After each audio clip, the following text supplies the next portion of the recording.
Dzoragyugh, an isolated and all-female village, is teeming with women eagerly waiting for husbands. However, beneath their anticipation lies a chilling secret. Most of these women harbor a deadly lethal trait. Hidden away in the rugged mountains of Armenia lies Dzoragyugh, a remote and enigmatic village that seems suspended in time. Nestled in the folds of steep cliffs, this secluded hamlet is a place where ancient traditions and breathtaking natural beauty converge. Accessible only by winding paths that thread through dense forests and across rushing streams, Dzoragyugh is a world apart from the modern bustle. The village's stone houses, some centuries old, cling to the mountainside as if guarding secrets whispered by the winds. Shrouded in mist and mystery, Dzoragyugh beckons the curious traveler to explore its hidden trails and uncover the stories of a place where time seems to stand still. Dzoragyugh is now a typical example of the post-Soviet reality in Armenia, a poor, struggling community of mainly elderly people, which sends its best and brightest abroad to make money and send back much-needed remittances.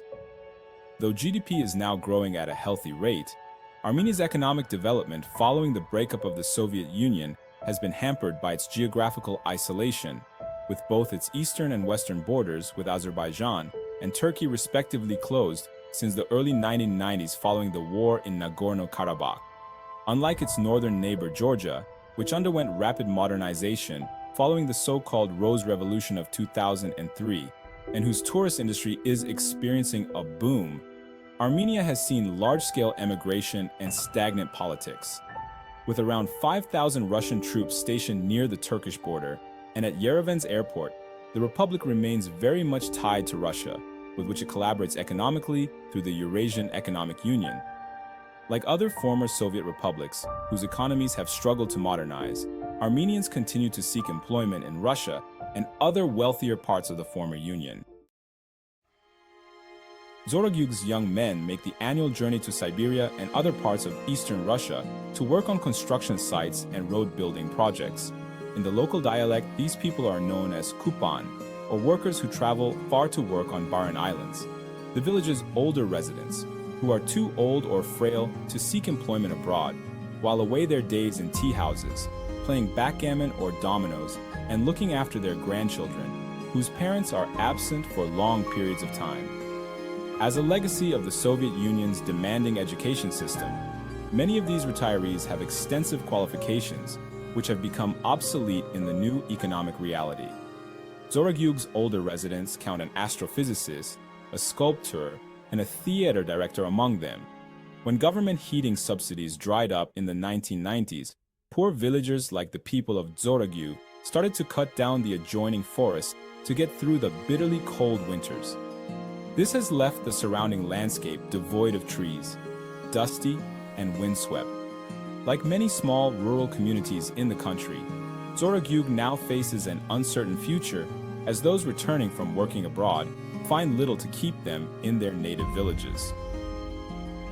The dislocation and rupture of traditional rural life that began with Soviet industrialization in the 1920s and the collectivization of agricultural land now continues in post-independence Armenia, where large sections of the younger generation have yet to find a reason to stay and build a new reality with a more assured future. If you enjoyed watching this video, please give it a thumbs up and subscribe to the channel for more engaging content. In the shadowed valleys of Dzoragyugh, where the mountains stand as silent witnesses to the passage of time, International Women's Day arrives like a cruel jest. This remote Armenian village, perched on the edge of the world, is not the lively community it once was. Nearly every man has been drawn away by the relentless pull of foreign lands, leaving behind a population that is overwhelmingly female. Women who have had to assume roles far beyond those traditionally expected of them. They have become the lifeblood of Dzoragyugh, their hands calloused from tilling the earth, their hearts heavy with the absence of loved ones, their spirits unbroken by the relentless challenges they face. The irony is as thick as the mist that rolls down the mountains each morning. While the world celebrates the achievements and resilience of women, in Dzoragyugh, these qualities are not just celebrated. They are the only way to survive. The village, once a place of communal gatherings and shared labor, now echoes with the solitary sounds of women working fields, tending livestock, and raising children in the silence left by their husbands, fathers, and sons. In the isolated and deeply traditional region of Gegarkunik, the women who have been left behind by their vanished husbands live under the weight of an unyielding cultural reality. In this rugged corner of Armenia, where customs are as ancient as the mountains themselves, breaking the legal bonds of marriage is not just difficult, it's nearly impossible.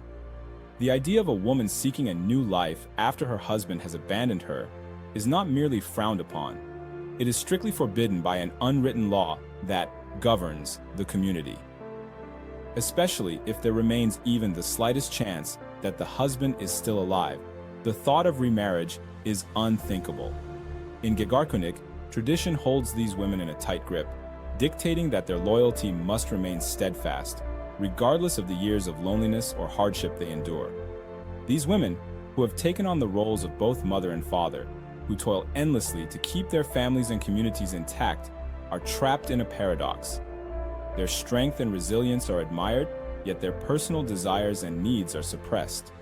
The unwritten law that forbids them from moving on with their lives serves as a constant reminder of the societal expectations placed upon them.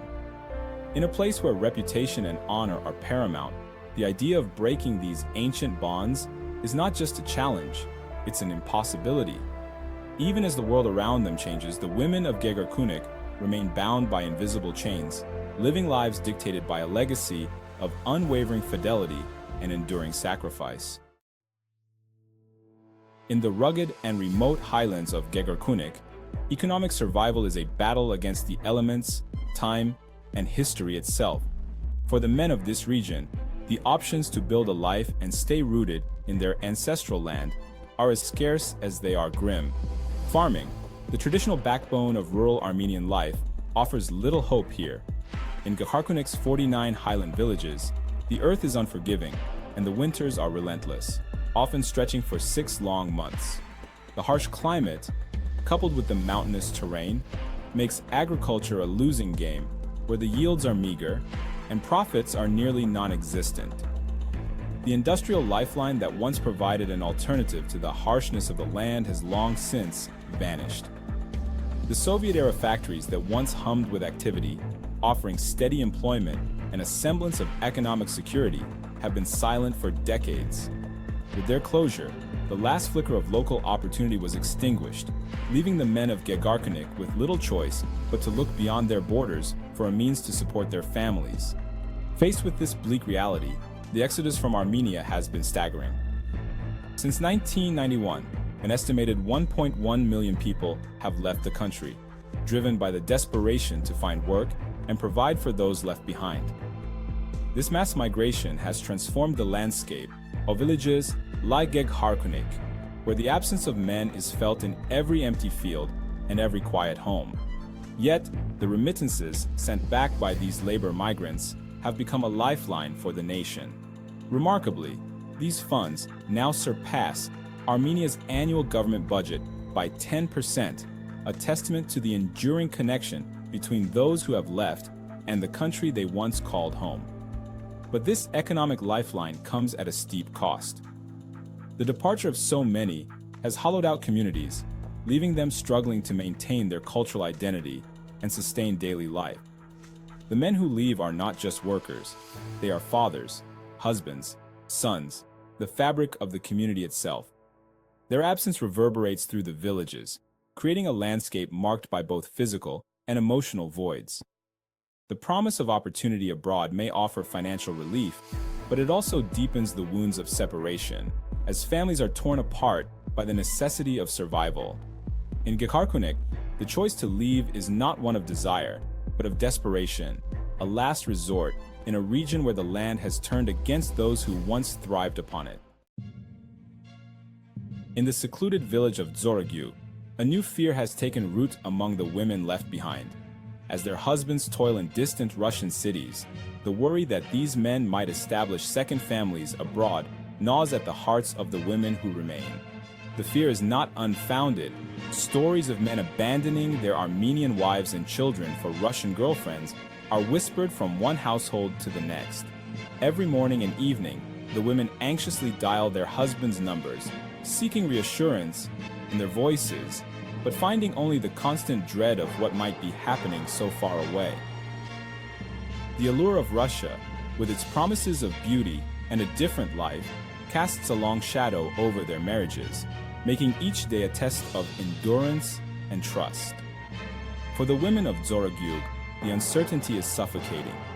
They know all too well the seductive dangers their husbands face in a foreign land where the work is grueling, and the temptation to find comfort elsewhere is strong.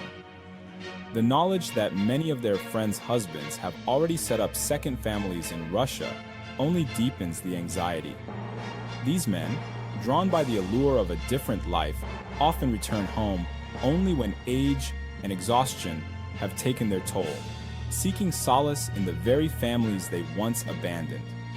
As the men depart each march, returning only for brief visits during the holidays, the women are left to hold their families together with little more than hope and determination. Yet the fear remains: will their husbands return, or will they too be claimed by the distant and seductive pull of another life far from the Armenian highlands? The threat is not just a distant, abstract fear. It's a terrifying possibility that has already begun to ripple through the village, one hushed conversation at a time. In the quiet, remote village of Dzoragyugh, a shadow of fear darker than any winter night has begun to spread. Beyond the worries of husbands forming second families abroad, a far more insidious threat has crept into the lives of those left behind. Recent surveys reveal a chilling reality. A growing number of Armenia's HIV-positive population are labor migrants who, during their time in Russia, contract the virus and unknowingly bring it back to their unsuspecting wives. This worst-case scenario haunts the women of Dzoragyugh, casting a pall over every tearful reunion when their husbands return home.